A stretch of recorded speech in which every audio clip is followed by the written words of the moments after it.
New Orleans high school bands are the ultimate showcase of flair and decades of tradition. From making a cameo in the music video for Beyoncé's Formation to integrating Mardi Gras and marching in the Macy's Thanksgiving Day parades, these bands have seen it all and done it all.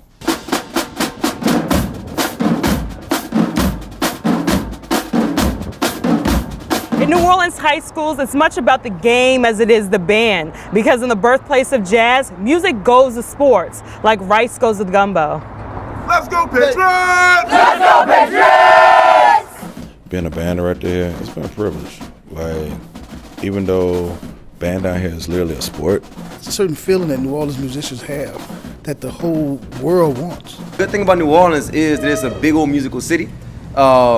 And band is life in New Orleans. You know, everybody has a family member in every single family in New Orleans that was once a part of a high school band. You know, the band tradition is very, very rich here in New Orleans. People call New Orleans the mecca of marching bands.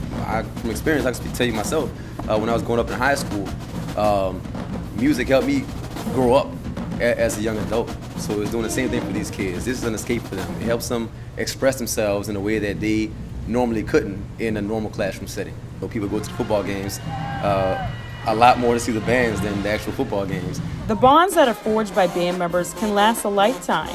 Bands are not just an activity, they are family, giving members love, support, and a second place to call home. Mr. Aurora, I think of him like a father figure.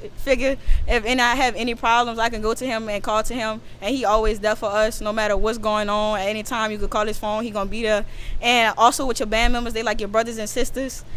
I could call any one of them if I'm having a problem. If I need to talk to somebody, I can call them. And I feel like it's really a family. Family, tradition, pride.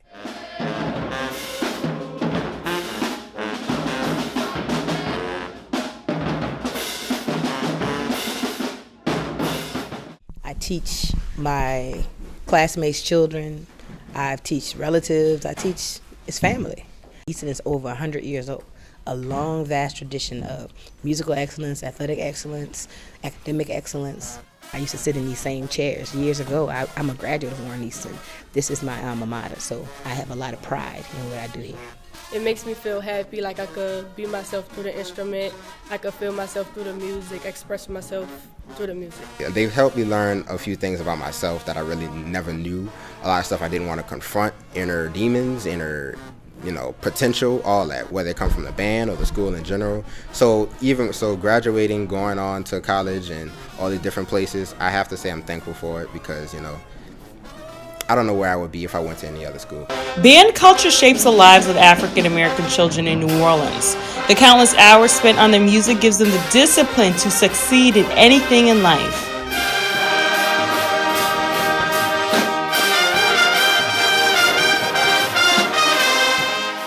Our program, the St. Augustine March 100, we give up 11 months out of the year. The only month that we basically have off is June, so it takes a huge commitment of our young men to actually dedicate themselves to this type of rigorous schedule that we have throughout the year. I'm a drum major just like my brother. I want to become a great leader and keep this band's legacy at a high mark. They're not so different from me, and then you create this bond that no matter what happens to you, you know that they will always be there. They'll always be there for you, and you will always be there for them. Once they get here, it's not just going to be music that they're going to learn. They're going to learn life lessons, and we're going to use the March 100 to teach those lessons.